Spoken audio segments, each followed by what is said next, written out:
नमस्कार दोस्तों, स्वागत है आपका अपना चैनल जिसका नाम है केप एग्जाम में हम लोग पूर्वावलोकन सीरीज अपनी कंप्लीट कर रहे थे। इसमें आज ये हमारा 20वां लेक्चर है। संसदीय समितियों को पॉलिटी सेक्शन में संसदीय समितियों से भी अधिकांश क्वेश्चन देखे जाते हैं। इनका फॉर्मेशन कैसे होता है, ये कितने सदस्य होते हैं, कितने दिन के लिए इसके सदस्य नामित होते हैं, कितने प्रकार की समितियां होती हैं, इस तरह के इसमें प्रश्न बनते हैं। आइए रीड करते हैं, लेकिन उससे पहले अगर आपने हमारे चैनल को सब्सक्राइब नहीं किया तो सब्सक्राइब कर लीजिए। वीडियो पसंद आ रहे हैं तो लाइक करिए। अपने सुझाव के लिए संसद विभिन्न समितियों के माध्यम से संसद विभिन्न समितियों के माध्यम से अपने कर्तव्यों का निर्वहन करती है। ये समितियां सदन द्वारा नियुक्त अथवा निर्वाचित की जाती हैं। सदन द्वारा नियुक्त भी होती हैं और निर्वाचित भी की जाती हैं। यह अध्यक्ष सभापति द्वारा नाम निर्देशित किया जाता है। ये समिति कर देते हैं। ये ये अध्यक्ष सभापति के निर्देशानुसार कार्य करती है तथा अपना प्रतिवेदन सदन को या लोकसभा अध्यक्ष या सभापति को सौंपती है। संसदीय समितियों को मुख्यतः दो भागों में विभाजित किया जाता है। पहला है स्थायी समिति, दूसरा है तदर्थ समिति। स्थायी समिति स्थायी प्रकृति की होती है जो निरंतरता के आधार पर कार्य करती है। इसका गठन प्रत्येक वर्ष तथा समय समय पर किया जाता है। तदर्थ समितियों की प्रकृति अस्थायी होती है। जिस उद्देश्य से उनका गठन किया जाता है उसके पूरे होते ही उसका कार्यकाल समाप्त हो जाता है। विधेयकों पर प्रस्ताव विधेयक विधेयक विधेयक विधेयकों पर प्रस्ताव समिति या संयुक्त समिति तदर्थ समिति का प्रमुख उदाहरण है। प्रमुख स्थायी समितियां देखेंगे। पहला है वित्तीय समिति, दूसरा है विभागीय स्थायी समिति, तीसरा है जांच समिति, चौथा है परीक्षण एवं नियंत्रण समिति। परीक्षण एवं नियंत्रण के लिए गठित की गई समिति। पांचवा देखेंगे सदन के दैनिक कार्यों से संबंधित समिति। छठवा देखेंगे सदन समिति तथा सेवा समिति। अनुसूचित जाति और अनुसूचित जनजाति के कल्याण पर समिति। फिर आप देखेंगे वित्तीय समिति के अंतर्गत लोक लेखा समिति, प्राक्कलन समिति और सार्वजनिक उपक्रम समिति शामिल है। सदन सदन विशेष में स्थायी समितियों तथा अपवाद स्वरूप कुछ विशिष्ट समितियों या प्राक्कलन समितियों को छोड़कर संसद के दोनों सदनों के सदस्यों से मिलकर बनने वाली सभी स्थायी समितियों में लोकसभा एवं राज्यसभा का सदस्य का अनुपात लगभग 2:1 होता है। यानी कि लोकसभा के 2 सदस्य और राज्यसभा के 1 सदस्य होते हैं। लोक लेखा समिति, सार्वजनिक उपक्रम समिति लाभ के पद तथा अनुसूचित जाति व अनुसूचित जनजाति के कल्याण जाति के कल्याण अनुसूचित जाति के कल्याण पर समिति के सदस्य का चुनाव तत्त संबंधित सदन द्वारा किया जाता है। जबकि अन्य संयुक्त समिति के सदस्यों को सभापति लोकसभा अध्यक्ष द्वारा नामित किया जाता है। लोक लेखा समिति में कुल 22 सदस्य होते हैं। याद रखिएगा, लोक लेखा समिति में कुल 22 सदस्य होते हैं, जिसमें से 15 सदस्य लोकसभा के और 7 सदस्य आपके राज्यसभा से होते हैं। यह समिति भारत सरकार के विनियोग लेखा और उन पर नियंत्रण तथा महालेखा के प्रतिवेदन की जांच करती है। इस समिति का कार्यकाल 1 वर्ष होता है। फिर दूसरी समिति देखेंगे प्राक्कलन समिति। प्राक्कलन समिति के सदस्यों की संख्या 30 होती है। इसके सदस्य केवल लोकसभा से निर्वाचित होते हैं। ये बहुत इंपॉर्टेंट है, याद रखिए। प्राक्कलन समिति के सदस्य कितने होते हैं? 30 होते हैं। और वो कहाँ से निर्वाचित किया है? वो केवल लोकसभा से निर्वाचित किए थे, राज्यसभा से नहीं किए जाते। यह सम यह समिति यह बताती है कि प्राक्कलनों में निहित नीति के अनुरूप क्या मितव्ययिता बरती जा सकती है तथा संगठन कार्यकुशलता और प्रशासन में क्या-क्या सुधार किए जा सकते हैं। सरकारी उपक्रम समिति में 22 सदस्य, ये भी याद रखिएगा। सरकारी उपक्रम समिति में 22 सदस्य, जिसमें से 15 लोकसभा और 7 राज्यसभा से होते हैं। ये से ये समिति सरकारी उपक्रम के प्रतिवेदन और लेखाओं की जांच करती है। याचिका समिति के सदस्यों की संख्या लोकसभा में 15 तथा राज्यसभा में 10 होती है। एक ये बहुत इंपॉर्टेंट याद रखना है कि याचिका समिति में लोकसभा सदस्य कितने होते हैं? 15 और राज्यसभा के 10। लोक लेखा समिति अपनी रिपोर्ट लोकसभा के अध्यक्ष को सौंपती है। सामान्यतः लोकसभा के विपक्ष के किसी सदस्य को इसका अध्यक्ष किए जाने की परंपरा है। इस समिति के अध्यक्ष की नियुक्ति लोकसभा अध्यक्ष द्वारा की जाती है। पहला क्वेश्चन है, भारतीय संसद किस रीति से प्रशासन पर नियंत्रण करती है? वह करती है संसदीय समितियों के माध्यम से उस पर प्रशासन करती है। निम्नलिखित में से कौन एक सबसे बड़ी संसदीय समिति है? तो आप देखेंगे प्राक्कलन समिति सबसे बड़ी समिति है। इसमें 30 सदस्य होते हैं और सारे के सारे सदस्य इसमें केवल लोकसभा से चुने जाते हैं। लोक लेखा समिति में 22 सदस्य होते हैं। 15 सदस्य आप देखेंगे लोकसभा से और 7 सदस्य आप देखेंगे राज्यसभा से होते हैं। सरकारी उपक्रम समिति में होते हैं। याचिका समिति में आप देखेंगे, यहाँ हमने बात की थी, याचिका समिति में कुल 25 सदस्य होते हैं। 15 लोकसभा से, 10 राज्यसभा से होते हैं। ये दिया हुआ है, जो हमने यहाँ पढ़ा है वही एक्सप्लेनेशन यहाँ फिर से दिया हुआ है। इसमें थोड़ा ब्रीफ में दिया हुआ है, चाहे तो आप एक बार इसको पॉज करके देख के या अपना पीडीएफ डाउनलोड करके आप इसको पढ़ सकते हैं। तीसरा है, भारतीय संसद की सबसे बड़ी समिति कौन सी है? तो वह है प्राक्कलन समिति। प्राक्कलन समिति के सदस्यों का कार्यकाल कितना होता है? 1 वर्ष का होता है। निम्नलिखित में से कौन सा सार्वजनिक व्यय पर संसदीय नियंत्रण का अंग नहीं है? वह देखेंगे, भारत का नियंत्रक व लेखा महालेखा परीक्षण ये नहीं है।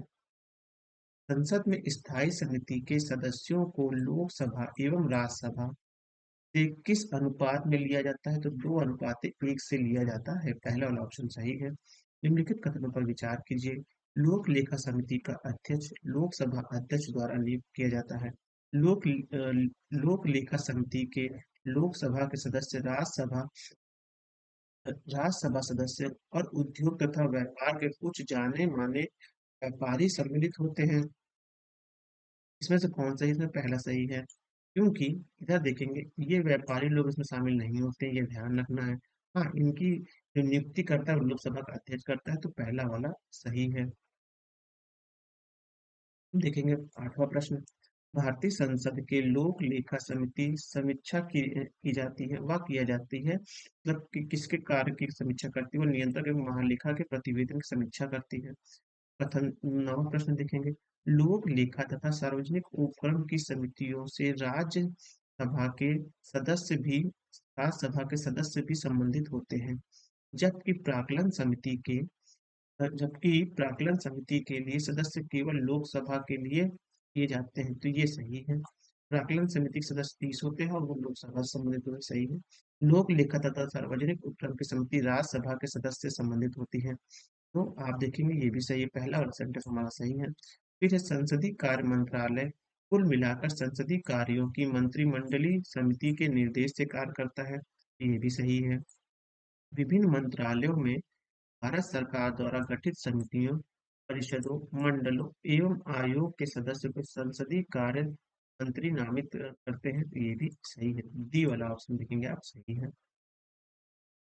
संसद की लोक लेखा समिति का प्रमुख कार्य क्या है? तो आप देखेंगे शासन में वित्तीय लेखन एवं विनिमय तथा कंट्रोलर एवं ऑडिट जनरल की रिपोर्ट का परीक्षण करना। कंट्रोलर एवं ऑडिट वही जो नियंत्रक और महालेखा परीक्षक उनकी समिति, उनकी जो रिपोर्ट आती है उसकी समीक्षा कौन करता है? वह करता है लोक लेखा समिति करता है। सार्वजनिक लेखा सार्वजनिक लेखा समिति अपनी आख्यान प्रस्तुत करता है, वह प्रस्तुत करता है संसद को देता है। लोक लेखा समिति अपनी रिपोर्ट किसको देती है? तो वह देती है स्पीकर महोदय को देती है। स्पीकर महोदय कहाँ गए? ये लोकसभा के स्पीकर यानी अध्यक्ष को देती है। लोक लेखा समिति की रिपोर्ट प्रस्तुत की जाती है, वह की जाती है लोकसभा में। अब है कि लोक लेखा समिति के निम्नलिखित सदस्य होते हैं, नीचे दिए गए कोड के संयुक्त। अब है लोकसभा, राज्यसभा, कुल सत्ता। तो इसमें से लोक लेखा का पूछा है ना, लोक लेखा में होते हैं 15 और 7 का कॉम्बिनेशन, ये बी वाला से 15 और 7 और टोटल 22 सदस्य होते हैं। हाँ, लोक लेखा में संसदीय समिति, लोक लेखा में अधिकतम 25 सदस्य को गठित की जाती है, ये देख लीजिए 25 पहले ही गलत हो गया, क्योंकि इसमें होते हैं कुल मिला के 22 सदस्य। अब सरकार के विनियोग तथा वित्तीय लेखा की जांच करती, सही है ये। खाद्य के नियंत्रक महालेखा परीक्षक की रिपोर्ट की जांच करती, सही है, तो 2 और 3 सही है। फिर देखेंगे भारतीय संसद की लोक लेखा समिति के अध्यक्ष को कौन मनोनीत करता है, तो वह करता है लोकसभा का अध्यक्ष करता है। अब लोक लेखा समिति ये होती है, आप देखेंगे वित्तीय समिति के बारे से संबंधित होती है। फिर होता है याचिका समिति, याचिका समिति कार्यकारी समिति संबंधित होती है। स्टॉक बाजार स्कैम संयुक्त समिति, यह समिति आप देखेंगे ये तदर्थ समिति होती है, क्योंकि एक सिर्फ एक मेन मकसद से स्थापित की गई ना, तो ये तदर्थ समिति हो गई। फिर आएगा विभागीय समिति, ये होता है स्टैंडिंग कमेटी में आता है ये वाली, ये इसका उत्तर है। अब राज्यसभा के सदस्यों के सम्मानित नहीं किया जाता है, वह नहीं किया जाता है आपका, देखेंगे कि एस्टीमेट समिति यानी कि प्राक्कलन समिति जो होता है उसमें इसको सम्मिलित नहीं किया जाता है। एस्टीमेट समिति को प्राक्कलन समिति कहते हैं, इसमें टोटल 30 सदस्य होते हैं, 30 सदस्य आप देखेंगे तो लोकसभा से चुने जाते हैं। निम्नलिखित में से किस समिति में राज्यसभा का प्रतिनिधित्व नहीं होता है, वह देखेंगे आप आकलन समिति यानी कि प्राक्कलन समिति में नहीं होता है। प्राक्कलन समिति संसद के किस सदन के सदस्य के द्वारा गठित की जाती है, वह रहता है लोकसभा के सदस्य द्वारा। निम्नलिखित में से कौन से भारतीय संसद की वित्तीय समिति है? हम्म, आप देखेंगे प्राक्कलन समिति, लोक लेखा समिति और लोक उपक्रम समिति है, ये तीनों है, सी वाला सही है। निम्नलिखित में से कौन सी भारतीय संसद की वित्तीय समिति है? आप देखेंगे उसमें सार्वजनिक लेखा समिति, सार्वजनिक उपक्रम समिति और प्राक्कलन समिति, तीनों ही कहते हैं वित्तीय से संबंधित है, तो नंबर डी सही होगा। निम्नलिखित में से कौन संसद में स्थायी समिति नहीं है? तो आप देखेंगे जाति वाली भी है, उपक्रम प्राक्कलन ये चुनाव जो आपका स्थायी समिति में आता है, इसलिए प्रश्न ये विवादित है। निम्नलिखित में से किसके बारे में संसद समिति गठित नहीं की गई है? तो गठित नहीं की गई, आप देखेंगे अल्पसंख्यक कल्याण के बारे में नहीं की गई है, बल्कि इनके दर पे आप देखेंगे तो वो लिखा हुआ है अनुसूचित जाति और जनजाति। रेलवे रेलवे अंचलों के लिए संसद सदस्यों की परामर्शदात्री समिति का गठन किया गया है, वह किया गया संसदीय कार्य के मंत्रालय द्वारा।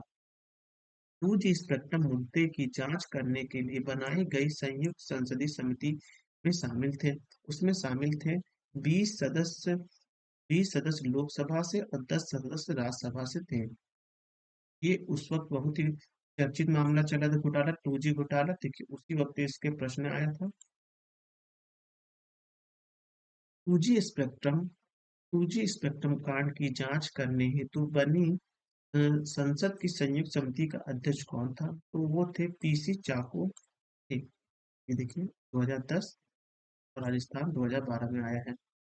भारत के भारत के संसद के संदर्भ में निम्नलिखित में से कौन सी समिति समीक्षा तथा एवं समीक्षा समिति इसकी समीक्षा करती है कि संसद को सूचित करती है कि जो विनियोग नियम उपक्रम उपविधि आदि बनाने की शक्ति संसद द्वारा प्रदत्त की है, यह संसद द्वारा प्रत्यायोजित की गई है, उसका कार्यकलाप के द्वारा उन प्रत्यायोजन यानी डेलीगेशन की प्रतिनिधि की परिधि के भीतर उचित प्रयोग हो रहा है, वह आप देखेंगे अधीनस्थ विधान समिति के द्वारा।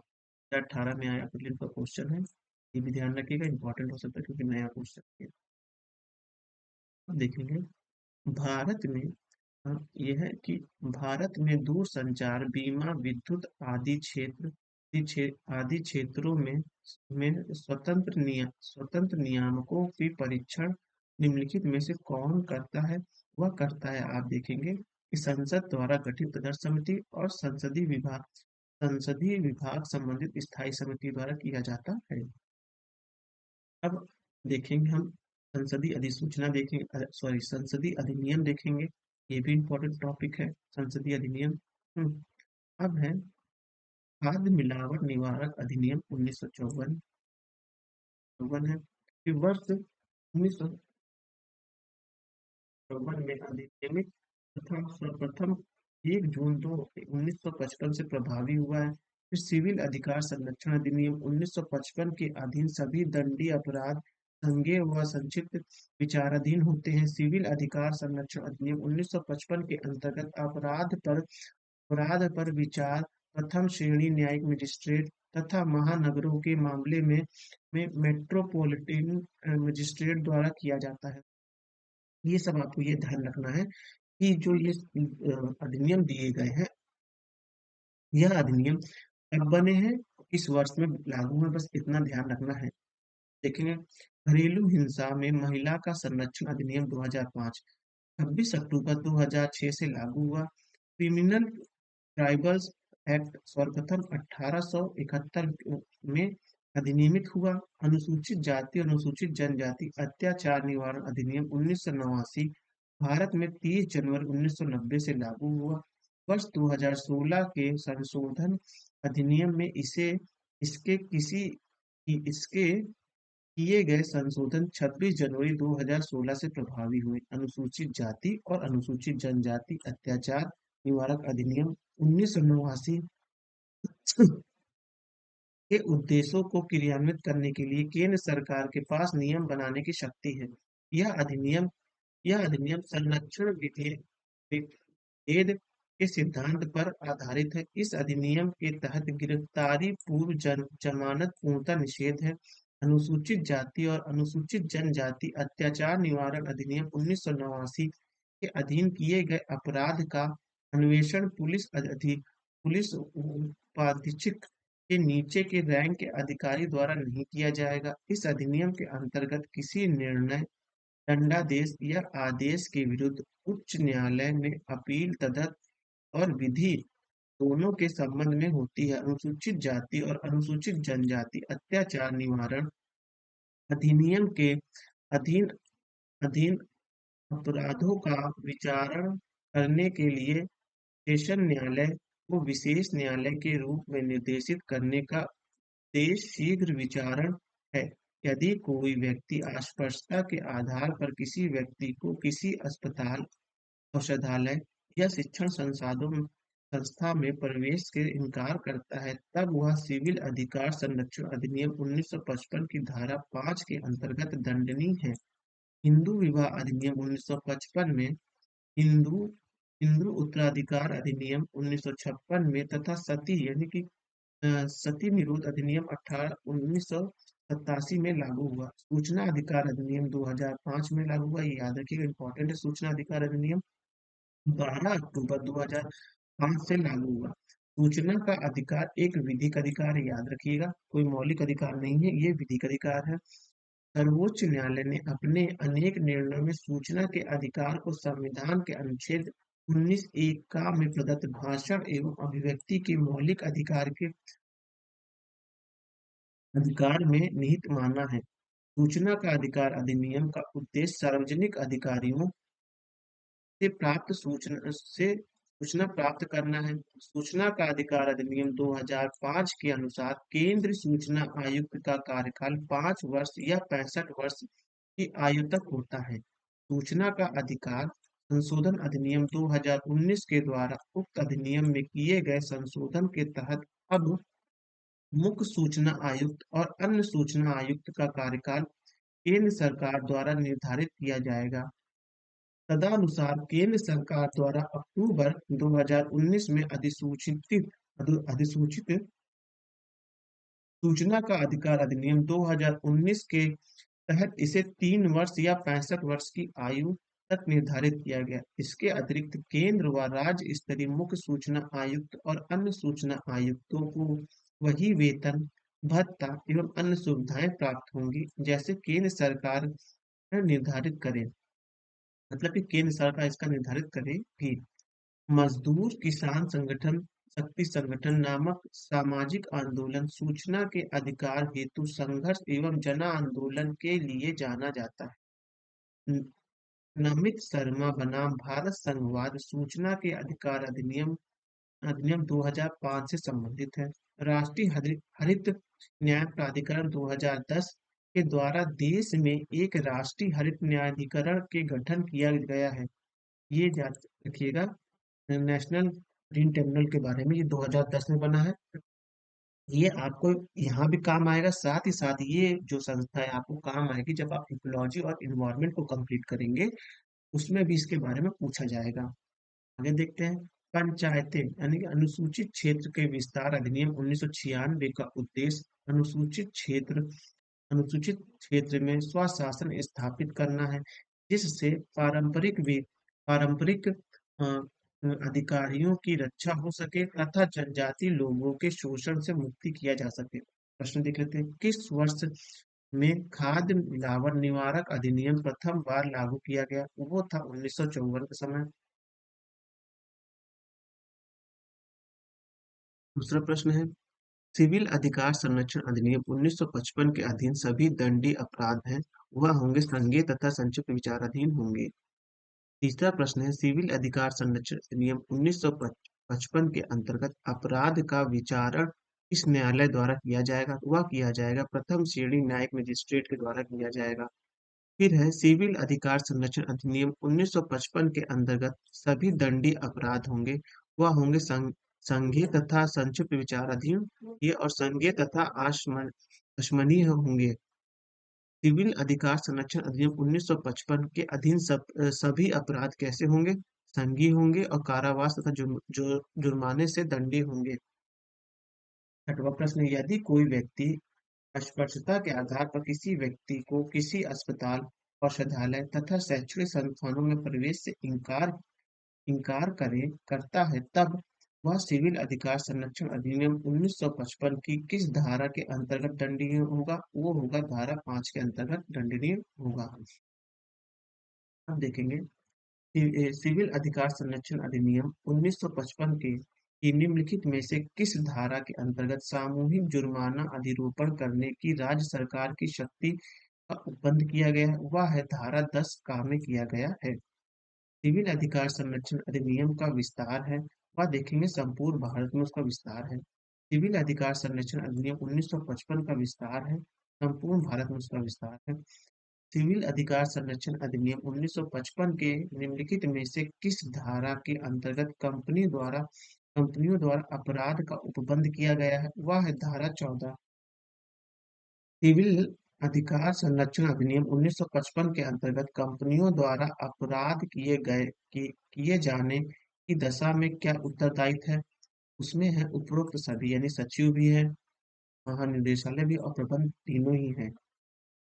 अब न्यायालय सिविल अधिकार संरक्षण अधिनियम 1955 की धारा 12 के अंतर्गत उपाधिकार करेगा और अपराध अस्पृश्यता के आधार पर कारित किया जाएगा जब यह केवल अनुसूचित जाति के सदस्य के संदर्भ में हो। अस्पृश्यता के उद्भव, हाँ, अपराध गठित नहीं होगा, जबकि हाँ, अभियुक्त और परिवारवादी पीड़ित समान समूह से ना हो। के बाद देखेंगे, न्यायालय उपाधि का उपधारित कर सकता है कि अपराध गठित करने वाले कोई ऐसे कृत अस्पृश्यता के आधार पर किया गया है यदि ऐसा अपराध अनुसूचित जाति के सदस्य यानी के संबंध में हो, तो पहला वाला ऑप्शन इसमें सही होगा। अब है, सिविल अधिकार संरक्षण अधिनियम 1955 के निम्नलिखित में से किस धारा के अंतर्गत सद्भावना पूर्वक की गई कार्यवाही के लिए संरक्षण का उपबंध किया गया है? वह है धारा 14 का के अंतर्गत। जहाँ तक देखिएगा, ये एमपीपीसी से क्वेश्चन आते हैं क्योंकि एमपीपीसी में अनुसूचित जाति से रिलेटेड काफी प्रश्न आते हैं। निम्नलिखित युग्म में से कौन से युग्म सही नहीं है? वह देखेंगे आप, 73वां संविधान संशोधन जो शहरी क्षेत्र निकाय के लिए वो नहीं है क्योंकि 74वें में आता है, 73वें में ग्रामीण आता है। देखेंगे, भारतीय शास्त्र अधिनियम, शाही शाही पद अधिनियम, भारतीय उच्च न्यायालय अधिनियम, भारतीय विवाह विच्छेद अधिनियम। तो इसमें आप देखेंगे भारतीय सशस्त्र अधिनियम 1878 का है, शाही पद अधिनियम 1876 का है, भारतीय उच्च न्यायालय अधिनियम 1861 का है, भारतीय विवाह विच्छेद अधिनियम आप देखेंगे ये 1859 का है। घरेलू हिंसा में महिला संरक्षण अधिनियम कब लागू हुआ? तो वो लागू हुआ 26 अक्टूबर 2006 को लागू हुआ। निम्न में से कौन सामाजिक अधिनियम नहीं है? वह देखेंगे मीसा जो है वो सामाजिक अधिनियम नहीं है। भारतीय भारतीय विधान के प्रावधान के अंतर्गत उपभोक्ता के अधिकारों विशेषाधिकारों के संदर्भ में निम्नलिखित में से कौन सा कथन सही है? उसमें आप देखेंगे में सी वाला ऑप्शन यानी कि पहला और तीसरा इसमें सही है। हाँ, फिर देखेंगे क्रिमिनल ट्राइब्स एक्ट सर्वप्रथम कब अधिनियमित किया गया था? वह किया गया था 1871 में किया गया था। अनुसूचित जाति और अनुसूचित जनजाति अत्याचार निवारण अधिनियम 1989 1989 प्रवृत्ति हुई है वह हुआ था आपका 30 जनवरी 1990 से। अनुसूचित जाति तथा अनुसूचित जनजाति के किस अधिनियम के अंतर्गत अत्याचार निवारण कानून लागू किया गया? वह किया गया अधिनियम 1989 में। अनुसूचित जाति और अनुसूचित जनजाति अत्याचार निवारक अधिनियम 1989 में कुल कितनी धाराएं हैं? तो इसमें देखेंगे कुल 23 धाराएं हैं। अनुसूचित जाति एवं अनुसूचित जनजाति अत्याचार निवारक अधिनियम 1989 के उद्देश्यों के क्रियान्वयन करने के लिए नियम बनाने की शक्ति किसे प्राप्त है? वह देखेंगे आप केंद्र सरकार को प्राप्त है। अनुसूचित जाति अनुसूचित जनजाति अत्याचार निवारक अधिनियम 1989 के अंतर्गत धारा में आर्थिक बहिष्कार की परिभाषा की गई है वह की गई धारा सेकंड खा और गा में की गई है। अनुसूचित जाति अनुसूचित जनजाति अत्याचार निवारक अधिनियम 1989 में अधिनियमित किसी लोक सेवा द्वारा धारा 3 के अधीन अपराध किए जाने पर कम से कम दंड का प्रावधान है, 1 वर्ष का प्रावधान है। अनुसूचित जाति अनुसूचित जनजाति अत्याचार निरोध अधिनियम 1989 के अंतर्गत किस धारा में विशेष न्यायालय की व्यवस्था की गई है? वह है 14 धारा 14 में विशेष न्यायालय की व्यवस्था है। अनुसूचित जाति अनुसूचित जनजाति अत्याचार अधिनियम 1989 के अधीन अपराधों का विचारण करने के लिए राज्य सरकार उच्च न्यायालय के मुख्य न्यायाधीश की सहमति पर सत्र न्यायालय की विशेष विशेष न्यायालय निर्दिष्ट कर सकती है। अनुसूचित जाति अनुसूचित जनजाति अत्याचार निवारक अधिनियम के अधीन अपराधों का विचरण करने के लिए सेशन न्यायालय को विशेष न्यायालय के रूप में विनिर्देशित करने का प्रयोजन है वह देखेंगे शीघ्र विचारण है। अनुसूचित जाति और अनुसूचित जनजाति अधिनियम 1989 के अंतर्गत किसी निर्णय दंडादेश या आदेश के विरुद्ध उच्च न्यायालय में अपील की जा सकती है वह आप देखेंगे तदर्थ तथा विधि दोनों के संबंध में। अब है अनुसूचित जाति और अनुसूचित जनजाति अत्याचार अधिनियम अनुसूचित जाति एवं अनुसूचित जनजाति की उन्नति के लिए एक प्रावधान है जो निम्न में से किस सिद्धांत पर आधारित है? वह देखेंगे संरक्षित विभेद अधिनियम के सिद्धांत पर है। अनुसूचित जाति अनुसूचित जनजाति अत्याचार अधिनियम 1989 के अंतर्गत सामूहिक जुर्माना अधिरोपित और वसूल करने की शक्ति किसको है? तो वो है राज्य सरकार को। अनुसूचित जाति अनुसूचित जनजाति अत्याचार अधिनियम 1989 के अधीन अपराध अभियोजन में न्यायालय निम्न में से क्या क्या उपधारित कर सकता है? वह है उपरोक्त सभी। अनुसूचित जाति एवं अनुसूचित जनजाति अधिनियम 1989 की निम्नलिखित में से किस धारा में भारतीय दंड संहिता का कतिपय उपबंधों से लागू होना होना उपबंधित है वह है धारा 6 के। अनुसूचित जाति एवं अनुसूचित जनजाति अधिनियम 1989 के अंतर्गत किए गए अपराधों के लिए जांच जांच अधिकारी कितने दिनों में अपनी रिपोर्ट सौंपेगा? हाँ, तो ये देखिए इसमें जो है ये कहते 60 दिन की अवधि है लेकिन ये आप एक्सप्लेनेशन पढ़ेंगे क्योंकि इसमें संशोधन हुआ है 2016 में फिर 19 में तो ये देख सकते हैं। अनुसूचित जाति और अनुसूचित जनजाति अत्याचार अधिनियम 1989 के अधीन निम्न में से क्या पूर्ण निषेध है? वह देखेंगे गिरफ्तारी पूर्व जमानत पूर्णतः निषेध है। अनुसूचित जाति एवं अनुसूचित जनजाति अधिनियम 1989 की निम्नलिखित में से किस धारा में अग्रिम जमानत प्रतिबंधित है? वह है धारा 18।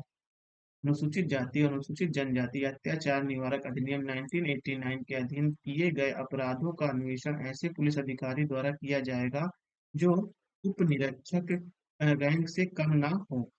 निम्नलिखित शक्तियों में से कौन सी एक अनुसूचित जाति और अनुसूचित जनजाति अत्याचार निवारक अधिनियम के अधीन निर्देशित विशेष न्यायालय को दी गई है? वह दी गई है कि पुलिस के विभिन्न किसी व्यक्ति के अतिरिक्त अन्वेषण करने के लिए पृथक करना। अब देखेंगे अनुसूचित जाति अनुसूचित जनजाति अधिनियम 1989 के अधीन विशेष न्यायालय निम्नलिखित में से कौन से शक्ति का प्रयोग नहीं कर सकता। वह है सामूहिक जुर्माने का आरोपित करने का। अनुसूचित जाति अनुसूचित जनजाति अधिनियम 1989 के अपराधों के लिए अभियोजन में अभियुक्त अपने बचाव में अभिभावक के नहीं नहीं ले सकता है। ये देखिए ये भी एक प्रश्न पूछित है, इसको आप एक्सप्लेनेशन के माध्यम से पढ़ेंगे तभी समझ में आएगा।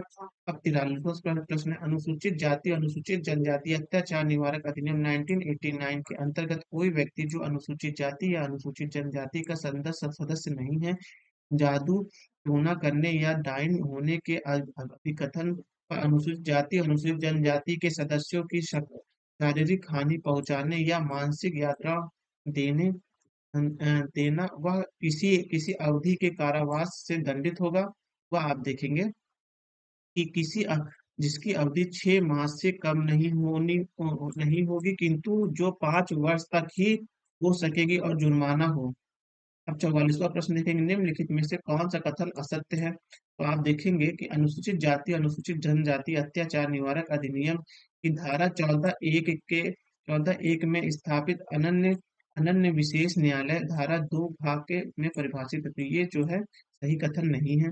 अनुसूचित जाति एवं अनुसूचित जनजाति नियम 1955 की निम्नलिखित में से किस धारा के अंतर्गत जिला स्तरीय सतर्कता और मॉनिटरी समिति का गठन का उपबंध किया गया है? वह है धारा 17 सॉरी। अब है अनुसूचित जाति और अनुसूचित जनजाति अधिनियम 1995 की निम्नलिखित में से किस धारा के अंतर्गत वार्षिक रिपोर्ट के लिए सामग्री का उपबंध किया गया है? वह है धारा 18। सरकार ने अनुसूचित क्षेत्रों में पंचायत विस्तार यानी पेशा अधिनियम को 1996 में अधिनियमित किया। निम्नलिखित में से कौन सा एक उसके उद्देश्य के रूप में अभिज्ञात नहीं है? वह देखेंगे जनजातीय क्षेत्रों में स्वायत्त क्षेत्रों का निर्माण करना। अब देखेंगे संसद की सूचना अधिकार अधिनियम को भारत के राष्ट्रपति की स्वीकृति प्राप्त हुई थी। वह हुई थी 15 जून 2005 को हुई थी। और सूचना का अधिकार अधिनियम पारित हुआ था, वह हुआ था 2005 में। सूचना के अधिकार के संबंध में निम्नलिखित कथनों में से कौन सा सही है? तो देखेंगे यह एक विधिक अधिकार है या एक विधिक अधिकार है। सूचना का अधिकार है। सूचना का अधिकार एक मूल अधिकार भी है, एक विधिक अधिकार भी है, क्योंकि यह आर्टिकल 19(1)(a) में बताया गया है, जो न्यायालय द्वारा दिया गया है। निम्नलिखित में से कौन सी शब्दावली सूचना का अधिकार अधिनियम 2005 के उद्देशिका में उल्लेखित है? देखेंगे आप उसमें सूचना की पारदर्शिता, सूचना का प्रकटन, संसूचित नागरिक और लोकतांत्रिक आदर्शों की प्रभुता। सूचना के अधिकार अधिनियम के उद्देश्यों के संबंध में निम्नलिखित में से कौन सा सही नहीं है? उसमें सही नहीं है, आप देखेंगे कि समाज की महिलाओं एवं कमजोर तबकों वर्ग को सशक्त करने का कार्य इसमें नहीं है, बल्कि इसमें सूचना संबंधित कार्य है। सूचना का अधिकार अधिनियम 2005 के बारे में निम्नलिखित कथनों पर विचार कीजिए और चुने और उन और उसे चुनिए जो जो प्रावधान नहीं है, तब जो इसमें से सही नहीं है। यह भी देखिए एक प्रकार का विवादित प्रश्न है। एक्सप्लेनेशन को देखेंगे ज्यादा स्पष्ट रूप से समझ में आएगा। अब केंद्रीय सूचना आयुक्त का कार्यकाल होता है। केंद्रीय सूचना आयुक्त का 3 वर्ष और 65 वर्ष है, जो अभी नया संशोधन किया गया है 2019 में। पहले क्या था कि 6 वर्ष और 65 वर्ष के प्रावधान था। ये देखिए नया जो किया गया संशोधन वो बताइए, इसमें लिखा हुआ है मजदूर किसान शक्ति संगठन नामक सामाजिक आंदोलन भारत में निम्न में से किससे संबंधित है? वह देखेंगे RTI यानी राइट टू सूचना राइट टू इंफॉर्मेशन से संबंधित है। निम्नलिखित में से कौन से सूचना अधिकार अधिनियम 2005 के संबंध में है? वो है नमित शर्मा बनाम भारत संघवाद, जो है वो इम्पोर्टेंट ये है सूचना के अधिकार अधिनियम से। कथन कारण के प्रश्न है। सूचना का अधिकार अधिनियम साधारणतः नौकरशाहियों को उत्तरदायित्व का मनोभाव बढ़ाने के लिए जिम्मेदार रहा है, क्योंकि इसे वांछनीय प्रभाव उत्पन्न करने के लिए अभी मीलों की यात्रा करनी है। इसमें बी वाला सही है। दोनों सही, लेकिन दोनों एक दूसरे का एक्सप्लेनेशन सही नहीं देते हैं। सूचना का अधिकार अधिनियम का उद्देश्य है वह है सार्वजनिक अधिकारियों से सूचना प्राप्त करने की पहुंच।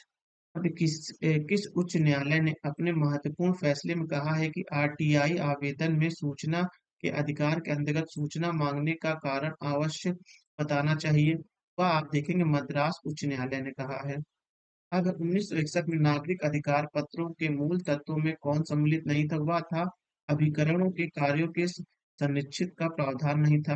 अब राष्ट्रीय स्तर पर अनुसूचित जाति और अनुसूचित तो अन्य पारंपरिक वन निवासी वन अधिकारियों को मान्यता अधिनियम 2006 के प्रभावी क्रियान्वयन की सुनिश्चित करने के लिए कौन सा मंत्रालय निर्देशित या अभिनंदित नोडल एजेंसी है? वह देखेंगे जनजाति कार्य मंत्रालय नोडल एजेंसी है। तो अनुसूचित जाति और एवं अन्य पारंपरिक वनवासी वन अधिकार अधिनियम मान्यता अधिनियम 2006 के अधीन व्यक्तिगत या सामुदायिक वन अधिकारों तथा अथवा दोनों की प्राकृतिक एवं विस्तार के निर्धारण की प्रक्रिया को प्रारंभ करने के लिए कौन प्राधिकार होगा? वह होगा ग्राम सभा, उसके प्राधिकार होगा।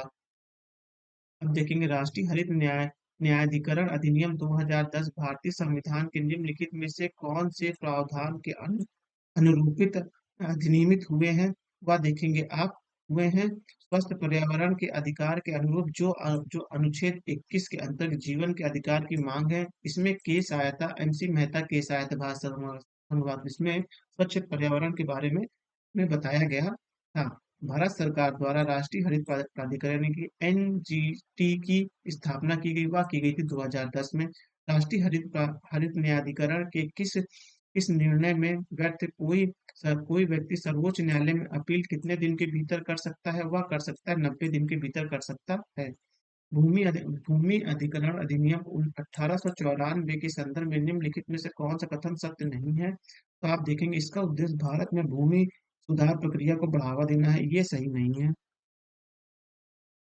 अब आप देखेंगे निम्नलिखित में से कौन से श्रम संबंधित अधिनियम को मजदूरी संहिता 2019 में सम्मिलित किया गया है? तो वह सम्मिलित किया गया है न्यूनतम मजदूरी अधिनियम, बोनस भुगतान अधिनियम और फिर देखेंगे समान परिश्रम अधिनियम, ये तीनों को समाहित किया गया है। अब निम्नलिखित में से कौन सही नहीं है, सही सुमेलित नहीं है? तो भारतीय संविदा अधिनियम 1870 जो है ये सही सुमेलित नहीं है, क्योंकि ये 1872 का है। अब देखेंगे निम्नलिखित में से कौन सुमेलित नहीं है? अधिनियम है और वर्ष दिए हुए हैं।